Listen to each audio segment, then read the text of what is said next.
y'all, welcome back. Summer harvest days around here are a balancing act between harvesting, preserving, planting, and trying to get as much done as possible before the heat really sets in. And this particular day had a little bit of everything.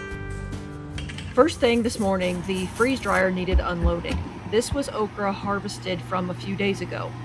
I usually try to time it so my freeze dryer runs mostly overnight when it's cooler, so these just sat in the freezer until I was ready to run them. I like to put any freeze dried food into jars and seal them up right away. We live in a humid climate, and you'd be surprised how quickly it will reabsorb moisture from the air if it's left open for too long. Once the freeze dryer is taken care of, it's time for the next big project, harvesting today's okra. And I am putting on my armor against this okra. I've got full garden sleeves and I've got my thick garden gloves.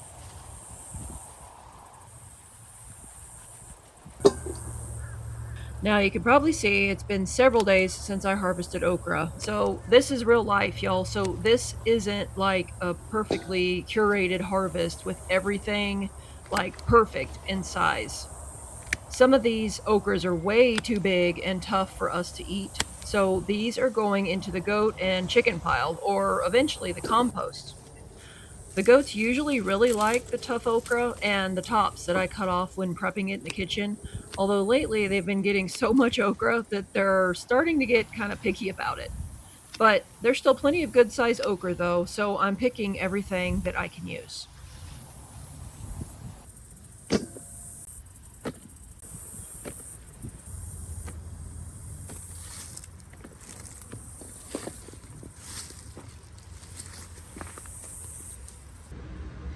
So after bringing in the okra, after harvesting it, I give them a quick wash, and then I line a baking sheet with parchment paper, and I start cutting them up. So I like to cut them up into bite-sized rounds, as you can see. And you'll notice that while cutting them up, there's still some pieces that are still a little bit too tough. So into the livestock pile they go. So this is where I tend to do things a little differently when it comes to okra.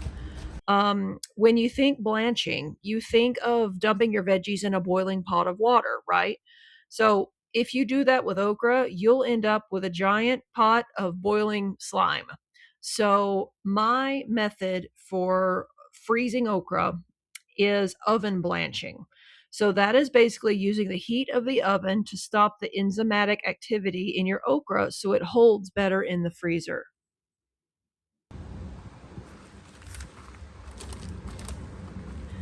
Now, I'm not like super particular on the temperature. Anywhere from like 350 to 400 degrees is fine.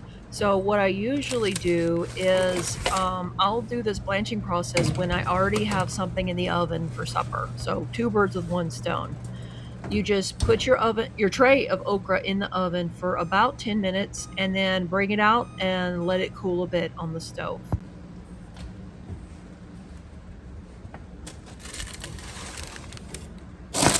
Once you can handle your baking sheet, I put the entire thing into the freezer. And this is basically a quick flash freezing step. I do this because I want the individual pieces to freeze separately instead of turning into one giant, like frozen block. So I'll put them into the freezer bags later on today. So when I put the okra in, I also took a bunch of frozen tomatoes out of the freezer to thaw.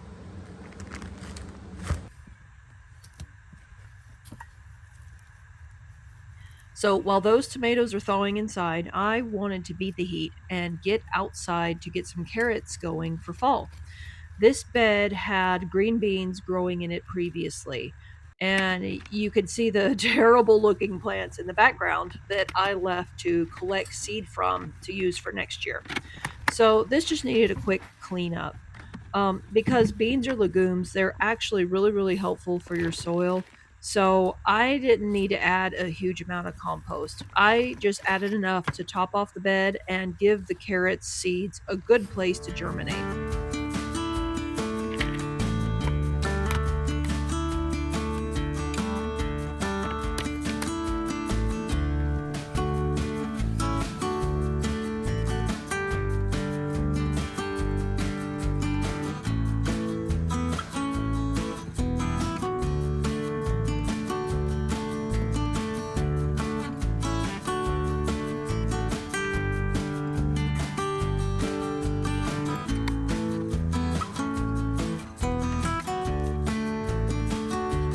So this variety is the new Corota carrots.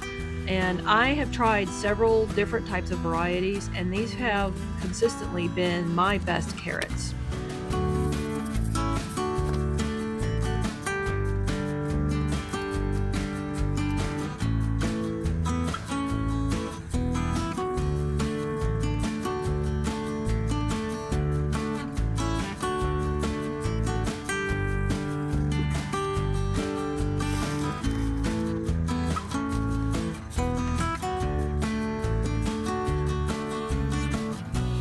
I try to cover my carrot seeds, especially in this heat, so they hopefully don't completely just dry out.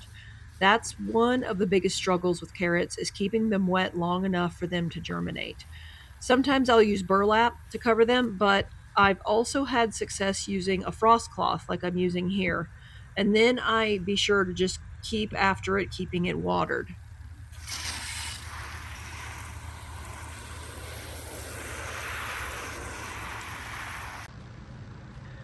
It started getting hot outside, so I headed back in and started on the next batch of tomatoes. So these are going straight into the freezer.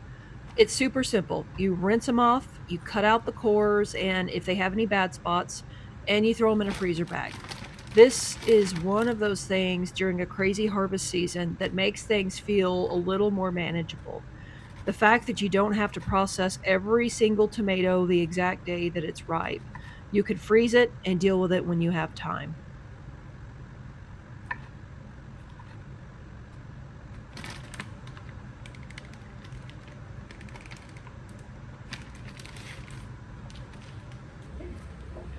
By now, the okra has had enough time to flash freeze.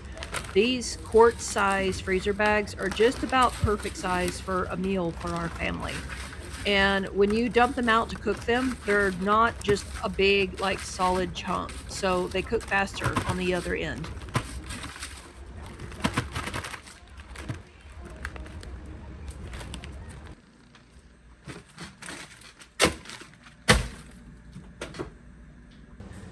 Meanwhile, those tomatoes that I pulled out of the freezer this morning are mostly thawed. Now it's time to turn them into sauce. These are tomatoes that I didn't have time to deal with when they were fresh. So, sometimes you get a ton of tomatoes, but you can't process them right away, or often you get a tomato harvest that just trickles in. So, there's not enough in one day to warrant doing the whole canning process. So, I freeze them. This lets me save them until I have enough time and enough tomatoes to do something with them. And here's another bonus. Once the frozen tomatoes thaw, the skin slips off really easily, so you can save yourself some work down the road. So the first thing is I run the tomatoes through the food mill to remove the seeds and skins. You can see I'm removing most of the skins before I actually put them through, and that's because I am saving the skins separately to dehydrate or freeze dry them. Dried and then powdered tomato skins pack a lot of flavor. I use them in soups to like thicken any tomato-based dishes or even to turn into a quick tomato paste. Once everything is run through the food mill, the sauce just needs time to cook down. So I let it cook, stirring occasionally and keep checking it to see if it's the consistency that I want. I was originally going for a pasta sauce, but I got distracted elsewhere and ended up with more of like a pizza sauce. But that's okay. It's still going to taste amazing.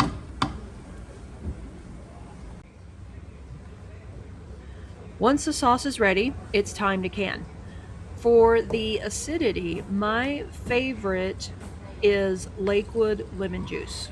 I really like using Lakewood in particular because it is the only bottled lemon juice that I have found that has been tested for acidity, so it's safe for canning, but it also doesn't have all the preservatives and the weird stuff that you find in a lot of bottled lemon juice.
Once the water is boiling, I start my timer for 40 minutes.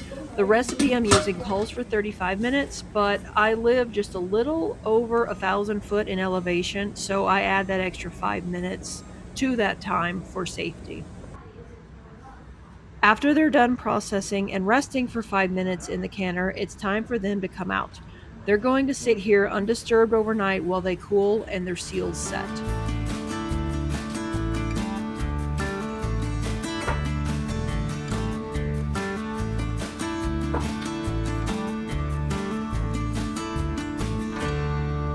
And that's what a summer harvest day looks like around here.